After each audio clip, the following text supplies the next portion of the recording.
రెండవ పునరుద్ధానము. ఎవరికి రెండవ పునరుద్ధానము? పాపులకు.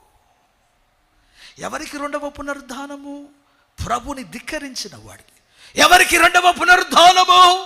ఇలా మందిరాలకు వచ్చి వాక్యం విని వాక్యానికి లోబడని వానికి. ఈ రెండవ పునరుద్ధానములో నిలబడితే భూమి ఉత్పత్తి అయినది మొదలుకొని 1000 ఏండ్ల పరిపాలనలో జీవించి అపవాది పాలైన ప్రతి ఒక్కడు ఆయన ఎదుట నిలబడితే వాని క్రియలను బట్టి, గ్రంథములు తెరవబడితే వాని క్రియలను బట్టి వానికి తీర్పు దేవుడు తీరుస్తాడు. ఆమేన్ చెప్పాలి గట్టిగా, మంచిగా చెప్పాలి. హల్లెలూయా. తీర్పు తీర్చి వారందరినీ అగ్ని ఆరని పురుగు చావని నిత్య నరక అగ్ని గుండములో వారిని పడవేస్తాడు.